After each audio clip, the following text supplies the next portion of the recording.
कैसे हैं दोस्तों? उम्मीद है सब अच्छे होंगे। दोस्तों शादी में हम बेशुमार खर्च करते हैं। बहुत-बहुत रुपया खर्च करते हैं। तरह-तरह के खाने बनाते हैं। कई-कई जोड़ी कपड़े बनाते हैं। कई-कई लाख रुपए हम शादी में खर्च करते हैं।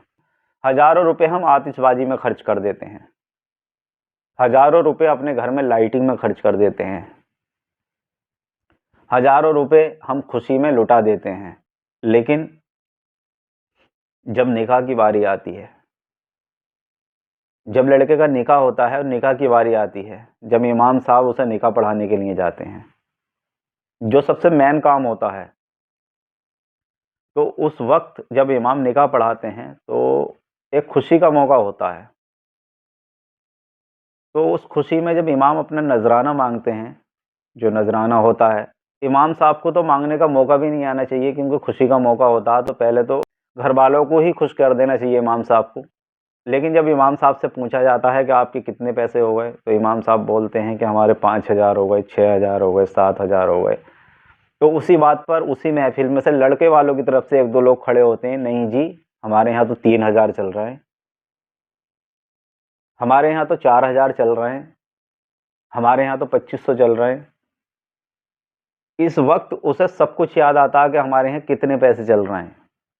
लेकिन उसी घर में जब हज़ारों की आतिशबाज़ी में आग लगाई जाती है, उसी घर में जब हज़ारों रुपया ऐसे ही लुटा दिया जाता है, उसी घर में जब बहुत सारे फ़ुज़ूल खर्च होते हैं, हल्दी-मेहंदी के नाम पर, सजावट के नाम पर, दुनिया भर के खर्च होते हैं, तब उन्हें ये याद नहीं आता कि इतना पैसा खर्च क्यों कर रहे हो?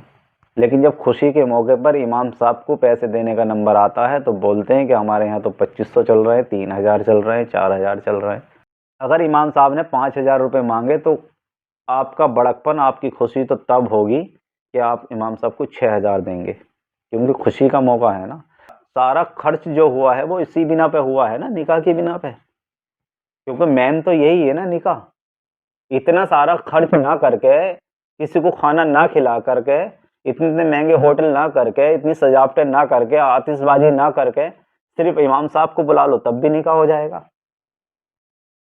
लेकिन तुमने हज़ारों लोगों का खाना किया, लाखों रुपए तुमने सजावट में लगाए, हज़ारों लाखों रुपए तुमने आतिशबाज़ी में फूँके, बहुत सारे रुपए तुमने मतलब खर्च किए, सिर्फ़ निकाह की बिना पर किए ना। हम निकाह करके लड़की को अपने घर लाएँगे, दुल्हन को अपने घर लाएँगे, तो जो वो मेन मौका होता है, उसी पर आकर आप अटक जाते हैं, उसी पर आकर आप जिद्दोजहद करने लगते हैं। बहुत सारी शादियाँ मैंने देखी हैं कि जिसमें निकाह के वक़्त बहस होती है कि नहीं जी इमाम साहब, आप इतने पैसे क्यों ले रहे हो? तो दोस्तों हम कब समझेंगे इस बात को?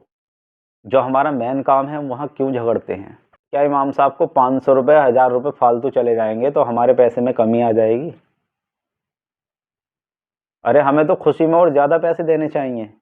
जब हम लाखों रुपए खर्च कर सकते हैं शादी में, तो 5-6 हज़ार रुपए हम इमाम साहब को नज़राना नहीं दे सकते? क्या हम 5-6 हज़ार रुपए का हम इमाम साहब को मुसाफ़ा नहीं कर सकते? क्योंकि मेन काम तो वही है ना। लेकिन वहाँ पर झगड़ा क्यों करते हैं? दोस्तों कई सारी शादियाँ मैंने ऐसी देखी हैं कि जहाँ इमाम साहब के नज़राने को लेकर कोई ना कोई विवाद हो जाता है कि नहीं हमारे यहाँ पर इतने चल रहे हैं, उतने चल रहे हैं। और मस्जिद और मदरसे की बात आती है कि इमाम साहब का नज़राना तो दे दिया, मस्जिद और मदरसे की बात आती है तो बोलने लगते हैं नहीं, नहीं साहब हमारे यहाँ भी मदरसा है, हमारे यहाँ भी मस्जिद है। अरे मेरे भाई, अगर हज़ार-हज़ार रुपए दे भी दोगे तो क्या बिगड़ जाएगा? मस्जिदें तो हर जगह हैं, मदरसे तो हर जगह हैं, ये खुशी का मौका है। अगर आप हज़ार-हज़ार रुपए दे भी दोगे तो 2,000 रुपए में आपका क्या बिगड़ जाएगा? कुछ नहीं बिगड़ेगा। आप लाखों रुपए खर्च करके आ रहे हैं ना, तो जब भी दिन तारीख तय हो, तो दिन तारीखों में बहुत सारी बातें तय होती हैं कि बारात में कितने लोग आएँगे, मेहर कितने रखे जाएँगे। तो दिन तारीख के वक़्त इस बात को भी खोल दिया करें, जब आप बारात लेकर आएँगे, इमाम साहब निकाह पढ़ाएँगे, जो नज़राना हमारे यहाँ पर चल रहा होगा, वही नज़राना आपको देना पड़ेगा। उसमें आपको आनाकानी नहीं करनी होगी कि हमारे यहाँ पर इतना चल रहा, हमारे यहाँ पर इतना चल रहा। जो इमाम साहब कहेंगे, वही आपको देना होगा। इमाम साहबों की तनख्वाहें भी 7 से 8 हज़ार हैं सिर्फ़ मस्जिदों में। 300 रुपए रोज़ भी नहीं पड़ता है। आप अपने घर का खर्च 300 रुपये में चला नहीं सकते हो, इमाम 300 रुपये में अपने घर का गुजारा करते हैं। और लोगों की निगाह इमाम साहब के निकाह पढ़ाने पर भी रहती है कि इमाम साहब निकाह में इतने पैसे ले रहे हैं। महीने में अगर एक आध निकाह हो भी गया, पहली बात तो सीजन में हो जाते हैं एक आध दो निकाह, अगर पूरा पूरा साल ऐसे निकल जाता तो दोस्तों ये नाइब रसूल हैं, ये हमारे सर के ताज हैं इमाम लोग। आप इनकी कदर कीजिए और इनकी इज्जत कीजिए। जब दूल्हा शुक्राने के नफिल पढ़ने के लिए मस्जिद में पहुंचे तब भी इमाम साहब को नजराना दीजिए, खुश करिए उन्हें, उनकी दुआएं लीजिए, क्योंकि ये नाइब रसूल हैं। और जब निकाह का वक्त आए उस वक्त भी इमाम साहब जो बोलें, जो उनके यहाँ चल रहा हो, खुशी से वो दीजिए और 500 रुपये उन्हें फालतू दीजिए और उनसे दुआएं लीजिए। उस निकाह में बरकतें होंगी, क्योंकि तुमने नाइब रसूल को खुश किया है। इस फजूल खर्ची को बंद कीजिए, आतिशबाजी को बंद कीजिए, ये जो पैसे की बरसात करते हैं ना, इसे भी बंद कीजिए, ये इस्लाम में जायज़ नहीं है। उम्मीद है दोस्तों आपको मेरी बात पसंद आई होगी, आप इस बात पर अमल ज़रूर करेंगे। हो सके तो इस वीडियो को आगे शेयर कर देना। मिलते हैं एक नई वीडियो में। अस्सलाम वालेकुम व रहमतुल्लाह।